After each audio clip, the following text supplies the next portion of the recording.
Good morning, good afternoon, good evening. The MeToo movement, take 3. I keep getting interrupted because of my cat. Keeps interrupting me, my pussycat. But, so this is my 3rd attempt to do this without trying not to be interrupted by my pussycat. We're always interrupted often by the cat, aren't we, in some ways. But let's have a look at the women's movement and this Me Too movement and the fact that only white women turned up for the march in California about women, right? Only white women.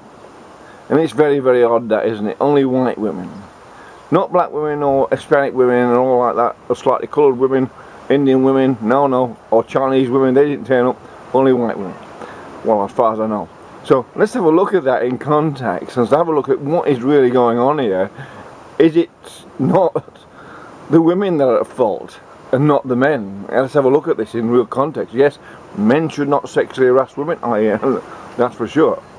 Men shouldn't necessarily not physically hit women at all. I mean, that's abhorrent to any chivalrous man. And you know, so no one can disagree with that. But let's have a look. Let's have a look from a slightly comic view of why all these women, because it's a joke, isn't it? They're sort of a joke, a parody of women, if you like, within the earth. And they're the one out. The white women of today in America complaining about men are the odd people out in all the world of women, because only they complain about their men. So you have to say, why is that so? So I'm going to say something that's going to be totally contentious, that those women who are not traditional cooks like Chinese women, Indian women, Mexican women, black women, all those women are traditional, have a traditional way of cooking, and they like their cooking because they like their food. All those women are probably enjoy a good rogering as well, or you know, probably enjoy sex as well. And it seems to go, and they're probably, that's why they're happy, because they get they've got a good sexual relationship, accept their sexuality, a good sexual relationship with their men, and they're open to that. But the white women, not only don't they bother cooking, they're complaining about having sex with men as well. And those two things seem to go together. The other thing also is, and let's be truthful about this, if women are lousy cooks, and they just buy takeaway food, they just then become lousy mothers, and they pass on that trait to their daughters, which they have done through the women's liberation movement, as if cooking a meal is liberating. It's not.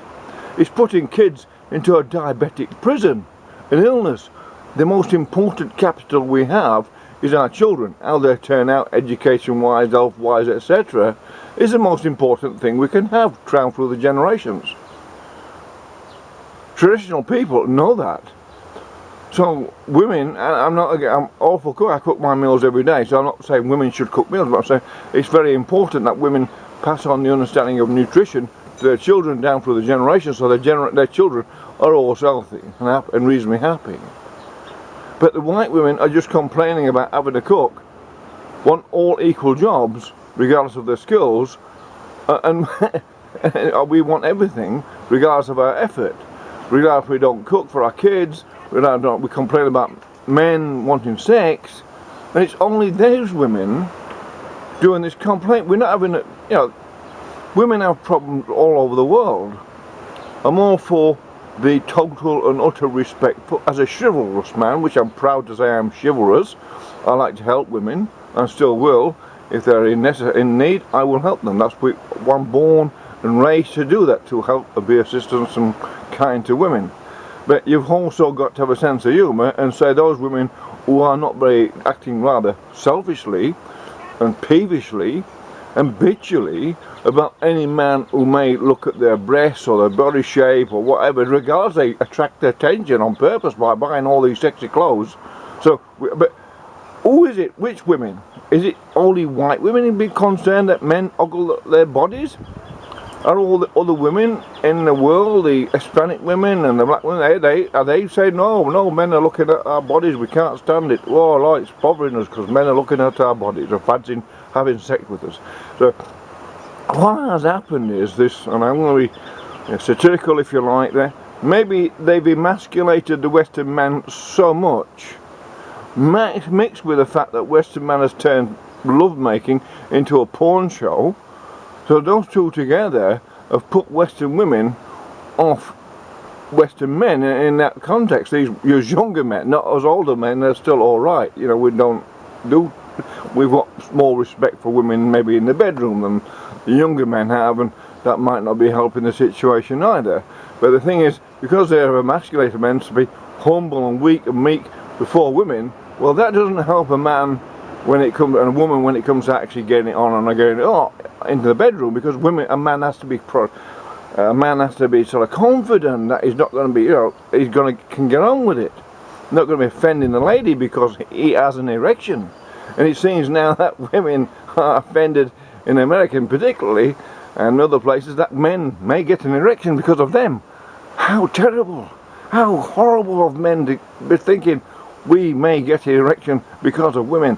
Wow, to offend. But it's only these white women who also complain about cooking, demand everything without effort, are putting in something themselves, or complaining about men.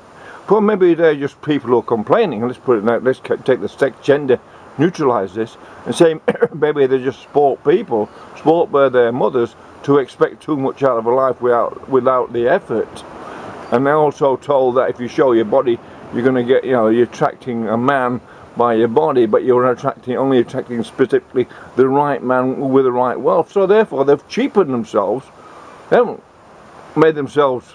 They've advanced the women's cause. They've cheapened themselves by saying, oh, the only thing we've got to offer is our sex, by showing these sexy clothes.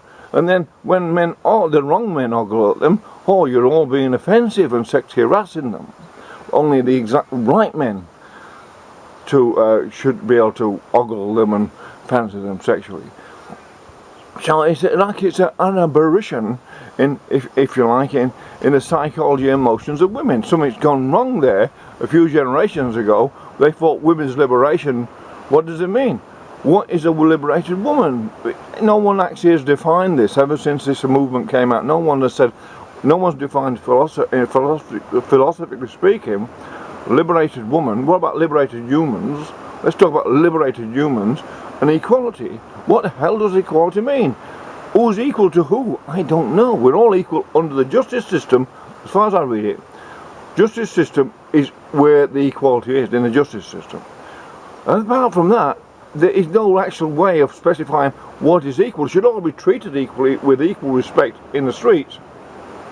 And that's basically civil behaviour. But when certain people are no longer civil between each other, for purely political or ideological reasons, it starts to break down. And that's what's happening with these white women, and it's not all white women. So we'll go to equality now, and these white women demand, we all demand equal rights to all these jobs and the boardrooms as men. Fair enough, I'm for that. I mean, if all women were as brilliant as my mother was a brilliant woman, then I'd say, well, go ahead and run the world, mother, because my mother would have done a far better job than most of the blokes in politics today. I have no doubt about that, because she was a logical, practically, scientifically educated woman, and she couldn't stand people, lazy women who couldn't cook, or lazy men who didn't work. So I go along with my mother, who had very high moral, old-fashioned traditional principles. So I take my hat off to my mother and father, who treated her with the greatest of respect. Now, that's just a simple old-fashioned tradition that works in all cultures, no matter what colour or race or breed or creed or where you are in the social hierarchy. That works for everyone. So therefore, we could say that a basic moral principle of behaviour amongst all people is the basic equality of all people, because not all people have equal attributes.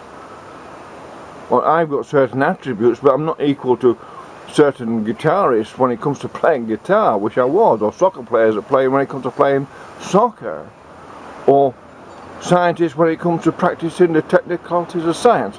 I haven't got that talent. I admit it. I'm not equal to Einstein. Never can be.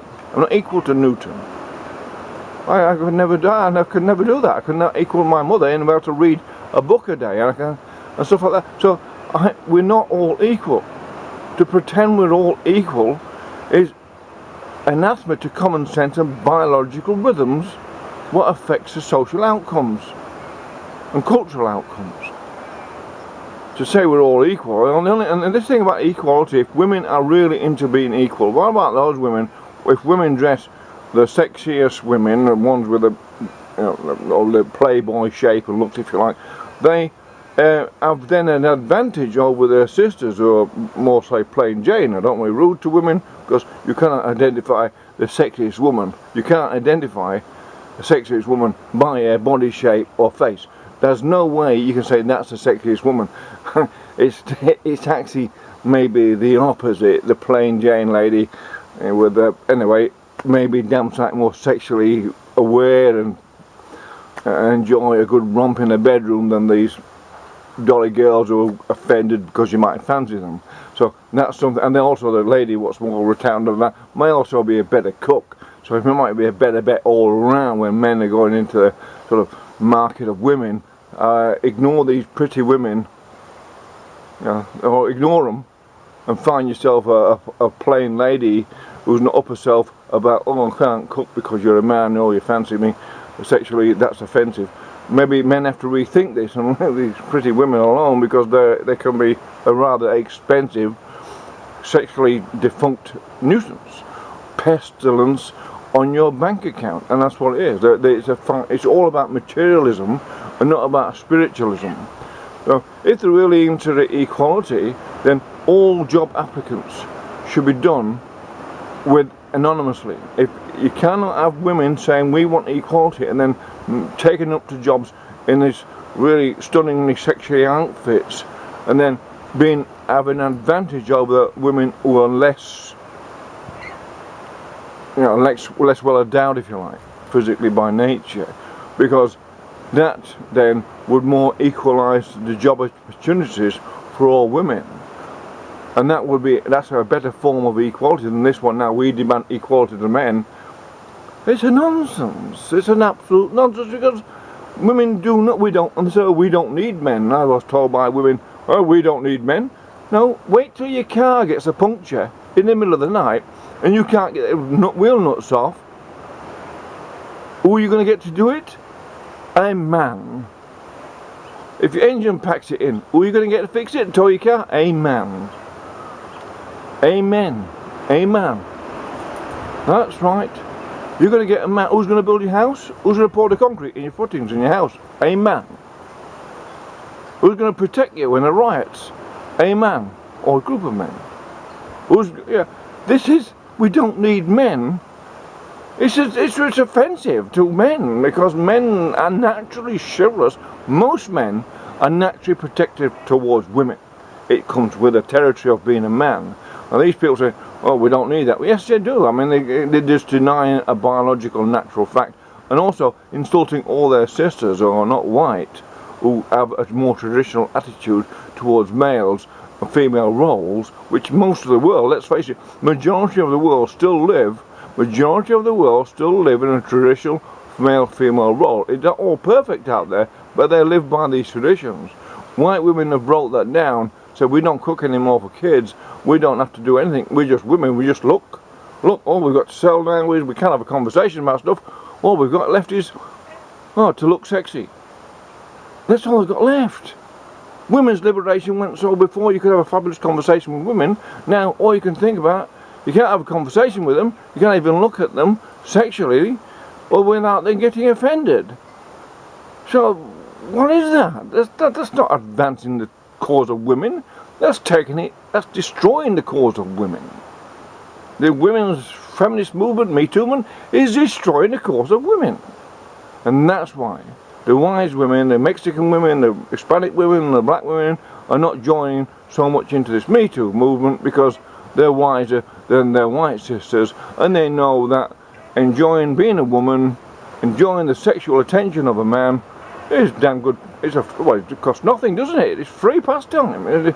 Entertainment, and being a reasonably good cook, like most women are in the world, it's a pleasure of cooking an Indian food or Italian dish or French dish. You don't have these women complaining about cooking food for their men and their children. No, they're proud to do it. It's only Western women are destroying the West, in other words. and they're being used by the far right. No, they're not the far left. Like, this is a real fact about this. They're being promoted and financed by the far right, using insidious means of media and universities, whatever, to destroy the West through the destruction of women's understanding about what biology made them. Biology made them women, and biology made us men. And if you believe in natural law or God's law, either way, these people now, the left, or liberals, what you call them in America, are standing outside of religion and outside of natural law, and therefore outside of a majority of society in the world, and attacking it. They're attacking, have declared war on natural, biological society and what you could say natural religious society. And that's what it is. It's quite a serious matter. It's also at the same time must have an awful lot of humour. And it's actually funny. Don't marry a white woman. Find yourself a nice black one, fellas. And you won't be complaining maybe so much about having a good romp in the bedroom. And it seems to me, I take my hat off to them. My black sisters are gorgeous things. Excuse me for saying that, but I don't apologise. And all these other dusky ladies, absolutely beautiful. At least they're not angry about you, because you might fancy them as a woman, and they might cook a meal for you. How outrageous! How outrageous! A woman cooking a meal for their husband and kids. How outrageous is that?